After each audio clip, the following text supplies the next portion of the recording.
नमस्कार, जोहार। झारखंड का एकमात्र सरकारी न्यूज चैनल क्लीन न्यूज में आपका स्वागत है। समस्या किसान से जुड़ा हो या हो पारा शिक्षकों का मुद्दा, हर खबर पर होगी हमारी पैनी नज़र।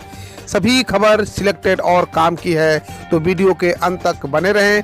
साथ ही आप न्यूज को किस गांव या शहर से देख रहे हैं, हमें कमेंट में ज़रूर बताइए। आज का लाइक हम 100 रखते हैं, उम्मीद है कि आप इसे पूरा करेंगे। और रोजाना पंचायत चुनाव का अपडेट पाने के लिए चैनल को सब्सक्राइब कर बेल आइकन को प्रेस करें। तो चलिए जानते हैं आज का मुख्य समाचार। झारखंड राज्य पत्रकार स्वास्थ्य बीमा योजना नियमावली 2021 प्रस्ताव को मिली मंजूरी, मिलेगी यह सुविधा। झारखंड के पत्रकारों को मुख्यमंत्री हेमंत सोरेन ने सौगात दी है। अब पत्रकारों को भी स्वास्थ्य बीमा का लाभ मिलेगा। झारखंड राज्य में कार्यरत मीडिया प्रतिनिधियों को स्वास्थ्य बीमा योजना से जोड़ा जाएगा। मुख्यमंत्री श्री हेमंत सोरेन ने इस बाबत सूचना एवं जनसंपर्क विभाग द्वारा झारखंड राज्य पत्रकार स्वास्थ्य बीमा योजना नियमावली 2021 के गठन और संलेख प्रारूप प्रस्ताव को स्वीकृति दे दी है। इस संलेख प्रस्ताव पर अब मंत्रिमंडल की मंजूरी ली जाएगी।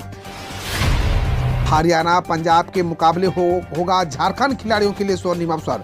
खेल क्षमताओं के मामले में झारखंड की धरती शुरू से ही उर्वर रही है। हॉकी, तीरंदाजी, फुटबॉल समेत विभिन्न खेलों में यहाँ के खिलाड़ियों ने संसाधनों की कमी के बावजूद अपनी प्रतिभा का परचम लहराया है। हाल के दिनों में राज्य में जहाँ खेल संसाधनों का विकास हुआ, वहीं खेल प्रतिभाओं को अवसर संसाधन के साथ प्रोत्साहन भी मिला। कई खिलाड़ियों को पुरस्कार सम्मान के साथ नौकरियां भी मिली। इन बदली हुई परिस्थितियों ने अब खेल जगत के लिए नई उम्मीदें जगाई है। खिलाड़ी पूरे दमखम के साथ अभ्यास भी कर रहे हैं और मेडल भी झटक रहे हैं। हालांकि अंतर्राष्ट्रीय स्तर पर अभी हमें हॉकी और तीरंदाजी में भी अपनी स्थिति और मजबूत करने की जरूरत है। युवाओं को इसके लिए बेहतर तरीके से तैयार करना होगा।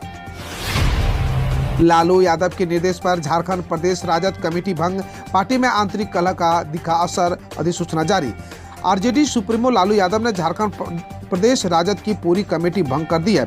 जारी अधिसूचना में कहा गया है कि पार्टी के राष्ट्रीय अध्यक्ष लालू प्रसाद यादव के निर्णय के अनुसार राजद के प्रदेश संगठन सहित सभी प्रकोष्ठों को तत्काल प्रभाव से भंग कर दिया गया है।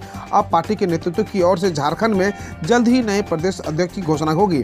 पार्टी के राष्ट्रीय प्रधान महासचिव अब्दुल बारी सिद्दीकी की ओर यह अधिसूचना जारी हुई है। नई व्यवस्था, पीएम आवास और अंबेडकर आवास अब 100 दिन में ही करना होगा पूरा।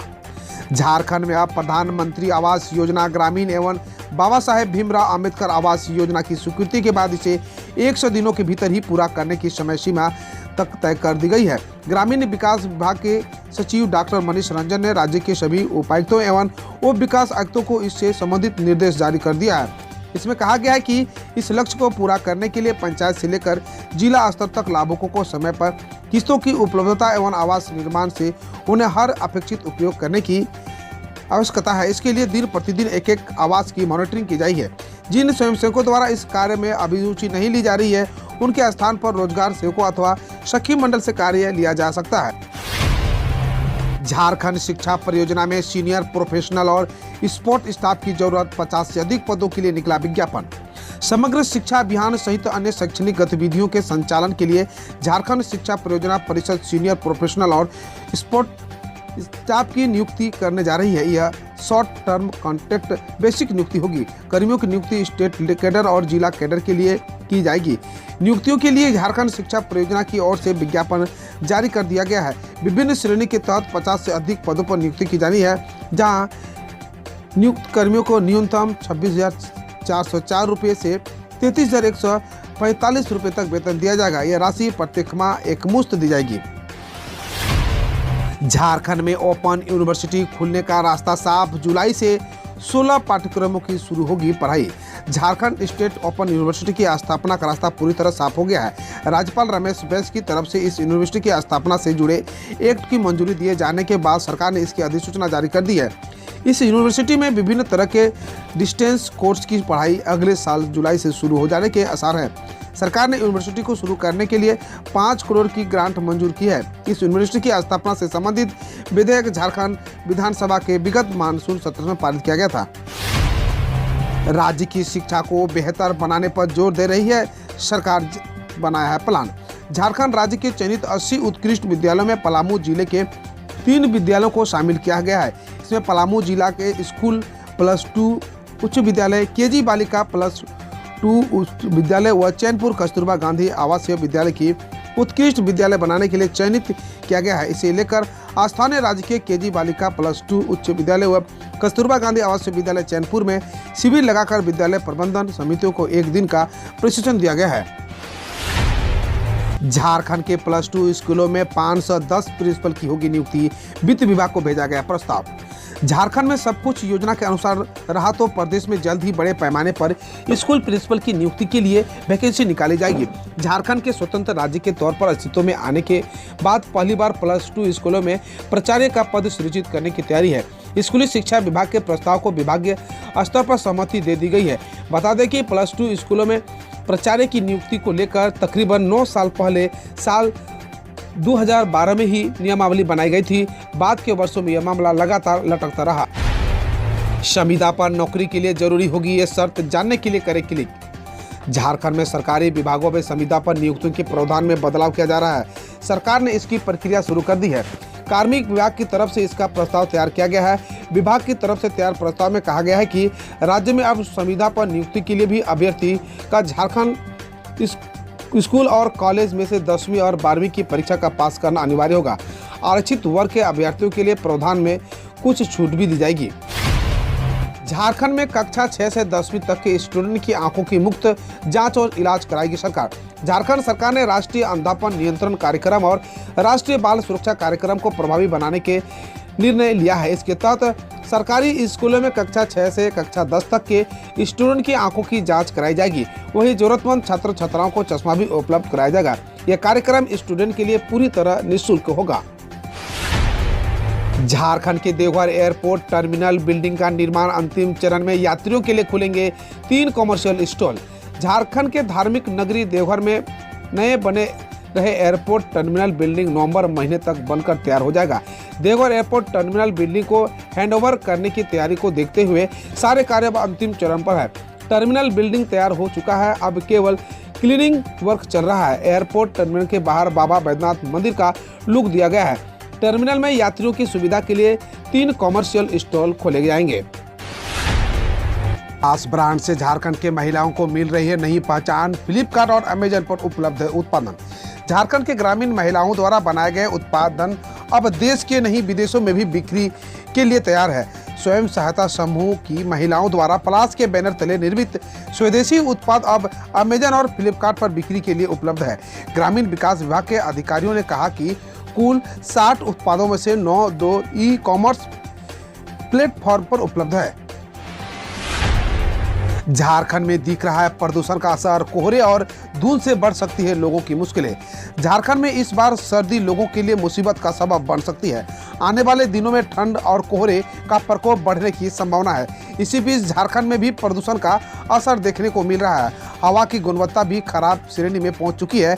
गुरुवार को AQI 191 दर्ज किया गया है। इतना ही नहीं, राजधानी रांची में न्यूनतम तापमान 20 डिग्री सेल्सियस से नीचे पहुंच चुका है।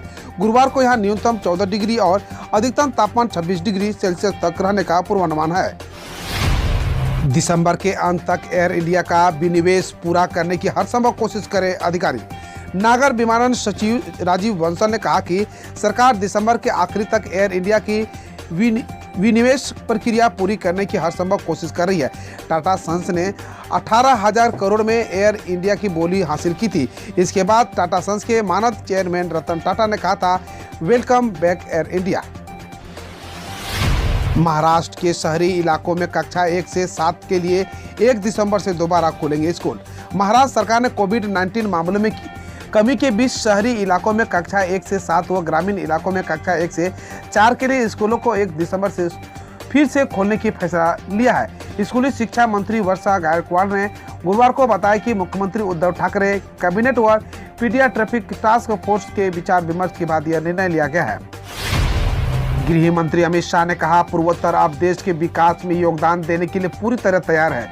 गृह मंत्री अमित शाह ने गुरुवार को कहा, पूर्वोत्तर में राजनीतिक स्थिरता और शांति स्थापित हो गई है और क्षेत्र अब देश के विकास में योगदान देने के लिए पूरी तरह से तैयार है। उन्होंने एक कार्यक्रम में कहा, हम क्षेत्र में 3 ई एम्पैथी, एम्पावरमेंट और इन्वेवर की नीति के साथ आगे बढ़ना चाहते हैं।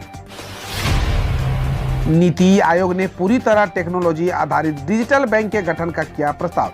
नीति आयोग ने देश में वित्तीय सेवाओं की पहुंच और बढ़ाने के लिए पूर्ण रूप से प्रौद्योगिकी आधारित डिजिटल बैंक गठित करने का प्रस्ताव किया है। डिजिटल बैंक से सेवाएं प्रदान करने के लिए फिजिकल ब्रांच की बजाय पूरी तरह से इंटरनेट और अन्य संबंधित माध्यमों पर निर्भर होंगे। आयोग ने एक परिचर्चा पत्र में यह प्रस्ताव किया है।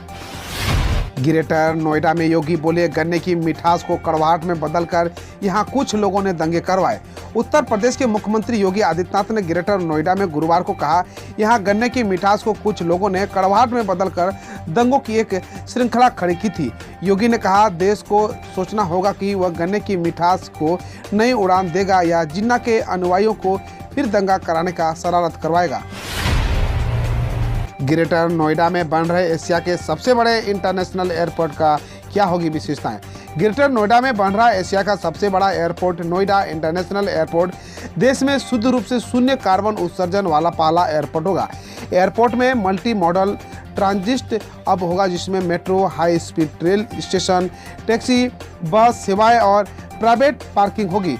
1300 हेक्टेयर में एयरपोर्ट का पहला चरण 2024 तक तैयार होगा, जिस पर 10,050 करोड़ खर्च होंगे। पीएम मोदी ने यूपी में किए एशिया के सबसे बड़े एयरपोर्ट का शिलान्यास। प्रधानमंत्री नरेंद्र मोदी ने गुरुवार को नोएडा अंतर्राष्ट्रीय एयरपोर्ट का शिलान्यास किया, जो एशिया का सबसे बड़ा एयरपोर्ट होगा। बकौल प्रधानमंत्री कार्यालय एयरपोर्ट को पहला चरण 2024 तक पूरा होगा और इसे बनने पर उत्तर प्रदेश में 5 अंतर्राष्ट्रीय हवाई अड्डे वाला पहला राज्य बन जाएगा।